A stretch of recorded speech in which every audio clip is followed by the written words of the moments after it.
सुखाची व्याख्या हे न समजल्यामुळं आमच्या जीवनात गोंधळ झालेला आहे, लक्षात ठेवा. मग सुख हे देण्यात आहे. सद्गुरू सांगतात की तूच तुझ्या जीवनाचा शिल्पकार आहेस. माझ्या जीवनामध्ये दुःख आहे हे सांगत असताना कधीतरी मी हा विचार केलाय का की मी लोकांना सुख देतोय का? मी लोकांच्याबद्दल चांगला विचार करतोय का? मी लोकांना आनंद देतोय का? जर माझ्या जीवनामध्ये दुःख आहे तर माझ्याकडून कळत न कळत दुःखाचं वाटप होते, लक्षात ठेवा.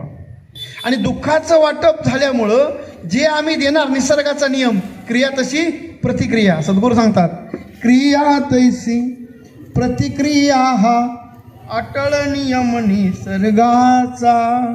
सहस्रपटीने प्रतिक्रिया हा शोधन वापै सद्गुरूंचा. मांगल्याचे पावित्र्याचे विचारधरी कल्याणाचे, विचारधरी कल्याणाचे. शुभकर्मांच्या सामर्थ्याने सोने करावे जीवनाचे.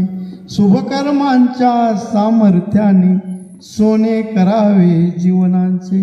सद्गुरू सांगतात की जे आपल्याला मिळत नाही, आज माणसं मंदिरात जाऊन दुकानात गेल्यासारखे वागतात आणि 5-25 पैसे देऊन देवाकडं काहीतरी मागतात.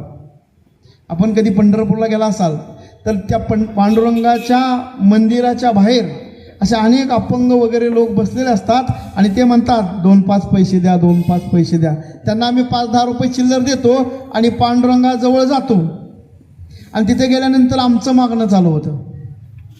काय मागतो? कुठंही न चालणारी 10 रुपयाची नोट देवाच्या पेटीत चालवतो आणि म्हणतो देवा तेवढं माझं बरं होऊ दे. कोर्टात केस चालू आहे भावाच्या विरोधात, तेवढी माझ्यासारखी होऊ दे. अनेक मागणी. मुलाचं लग्न होऊ दे, मुलीचं लग्न होऊ दे, कोण मागत नाही. मुलाचं लग्न होऊ दे, सगळं माझं बरं होऊ दे, सगळं मला मिळू दे.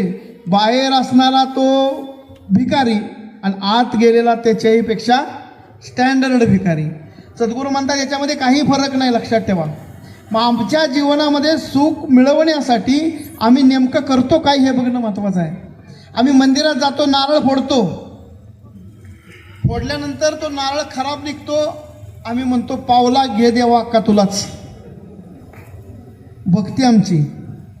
दुसऱ्या वेळेला आम्ही मंदिरात जातो, श्रीफळ फोडतो, फोडल्यानंतर चांगलं निघतं, त्यातला एवढा तुकडा काढतो, देवाला ठेवतो, अख्खा घरी घेऊन येतो. आमचा परमार्थ असा आहे, चांगलं झालं की आपला कोणी यड्रावमध्ये ना